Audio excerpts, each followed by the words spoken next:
Okay, I didn't say the time on that video. Part 3 now. Sorry. I don't know what time it is. Let me check my watch. Hold on.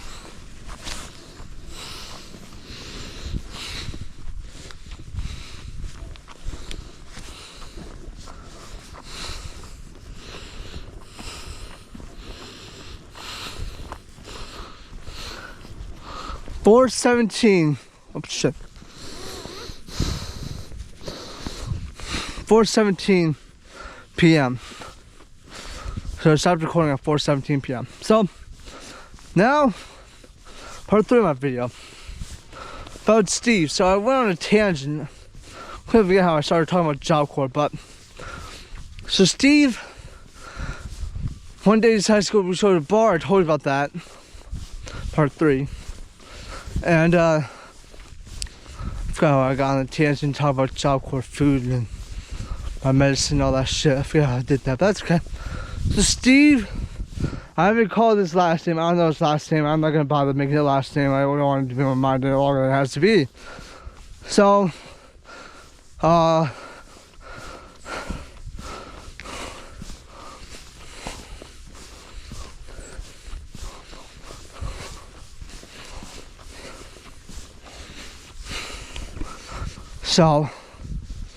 she's been around for 2 years now. Sort of annoying. Like one day I told my dad, I showed my dad. I said, Dad, think of an image and tell me to think of it. She said zebra, giraffe. So I thought of a giraffe. Steve is alive, so quickly says, Alex, focus. What are you doing? So it replaces the image with a picture of the ocean. And I'm like, Steve, how is that helpful? I'm trying to show my dad something, and you're interrupting it. And Dad asked me a good question. He said, how do you know is Steve talking instead of just your body talking to you? I said, I've never heard my body talk to me before. Like my stomach might grumble if I'm hungry. My bladder might burst if I have to go to the bathroom. That's signs. My body's not talking to me. We're having literal conversations with each other.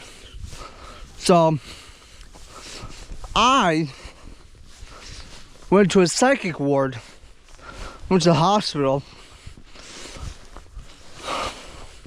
last year about this time. And that's when Steve was around. And I tried to get some medication from Dr. White, the doctor there, I think it was Dr. White, I can't remember. But he was a great guy. And got me on some medication. And it really hurt Steve. And Steve was like, Alex, why are you hurting me? Ow, it hurts. Stop taking that medicine. What is it doing to me?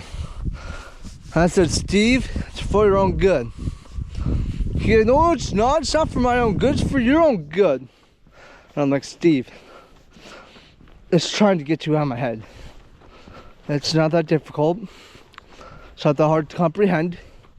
Unless you're being an asshole and don't want to comprehend it. He was being an asshole.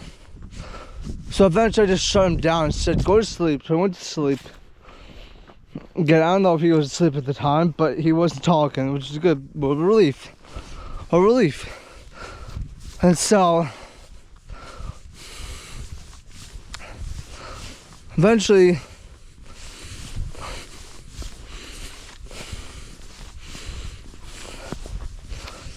I was there for 3 days.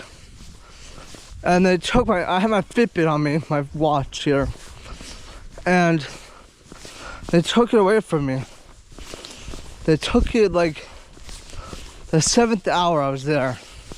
They realized I had my watch on me, and they're like, aha, you can't have a watch on you. We can't trust you with that. I'm like, it's a fucking watch. What do you mean you can't trust me with it? What? So I took my watch away, put it in my clothes. I had to wear scrubs. I think it was scrubs. You know what they're called, like the doctor clothes.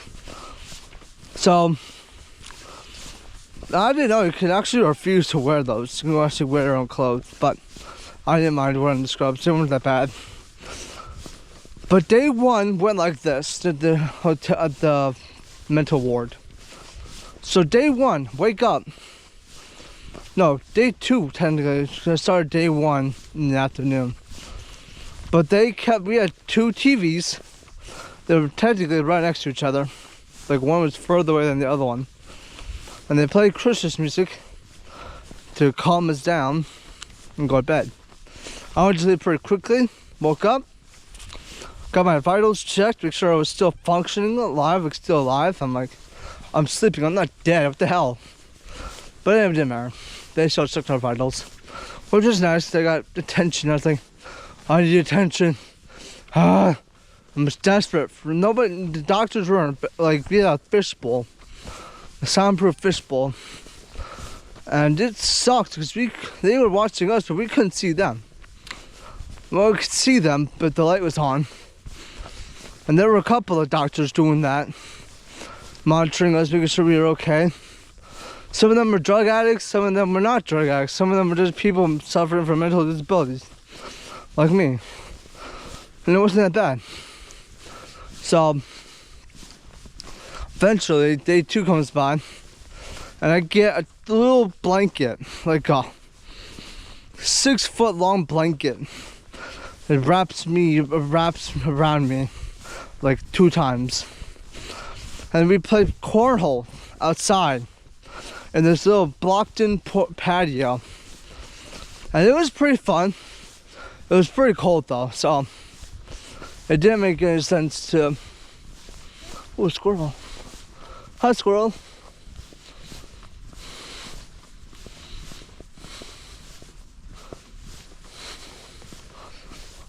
Sorry. But,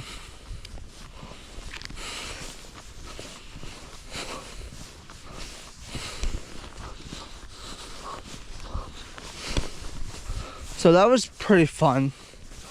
They took our vitals, played cornhole, went back inside. We played that for like half an hour. Then the sun began to set, and the windows were way up here. We're way up here. And I'm down here. And the windows had curtains on them. Well, shades. And we couldn't see anything. I couldn't tell what time of day it was, because the curtains were blocking the sun. So, and they're behind tempered glass, so no one breaks anything.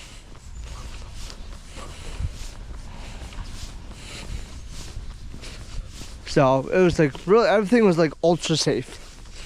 Like the TV was behind tempered glass, maybe a bulletproof glass, and the chairs reclined all the way to make a bed. Like the feet went out and the headrest went back all the way, like 90 degrees. It was pretty fun. Sounds like a baby for day 2. Day 3 is our last day there. We had to watch Godzilla versus Kong, or Kong versus Godzilla, whatever it's called. Kong versus Godzilla. Kong versus Godzilla, I think that's what it's called, I'm not sure. And yeah, it was pretty fun, to be honest.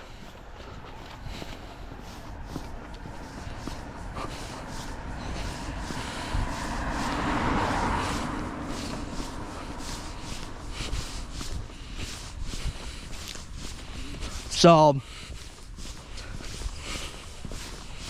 it was my last day. We watched Godzilla, and then we watched, it must have been like 6 hours I was there, and before my mom picked me up.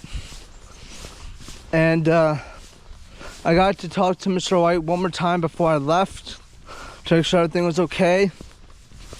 I checked my heart rate, and the room was so fucking cold that I was shivering. They were trying to check my vitals.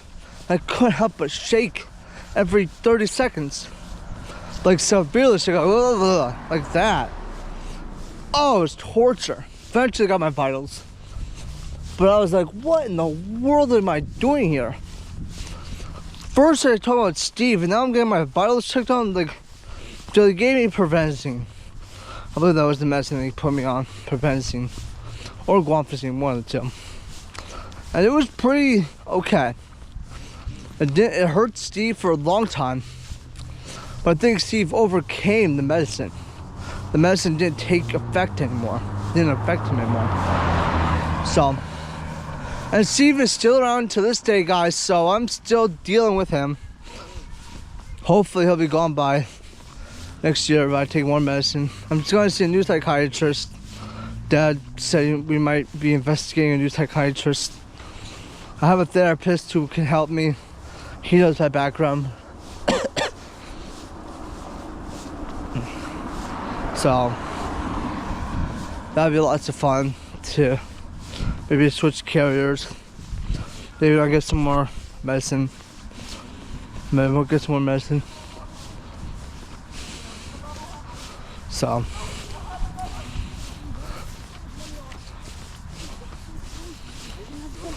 I'll give you the rest of the it smells so good over here. It smells like a bonfire. Bouncing and smoke from any of the chimneys.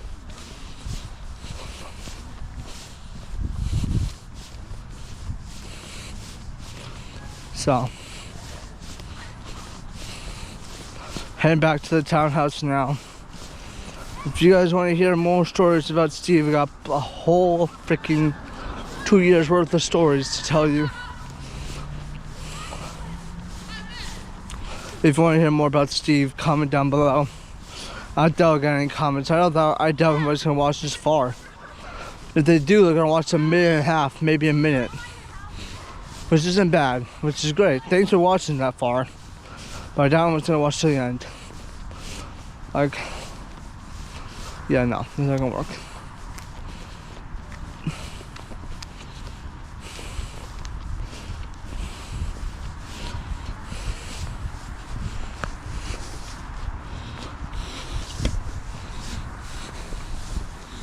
So, that's all I have to say, guys, about Steve. I forget how I'm going on my tangent. Completely forgot why I went on my tangent. So I'm so sorry for that. I didn't really know I went on a tangent. I went down a really cool neighborhood, though, I'm not gonna lie.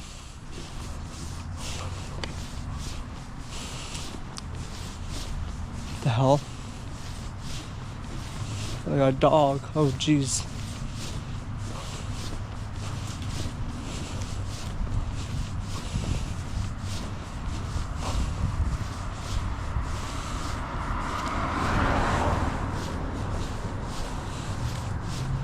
I don't know what's going on over there, but they're doing weird shit.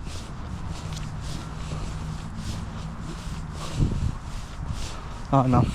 I don't judge. We listen and we don't judge. Guys, look at those trends lately. Joey Milano, I think, is his name.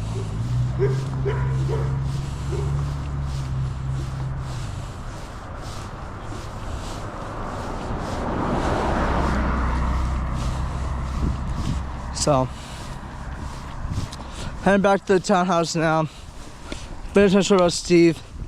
I'll make a part 4 now. Make a part 4. I'll explain what else is going on for Christmas Day. Peace, guys.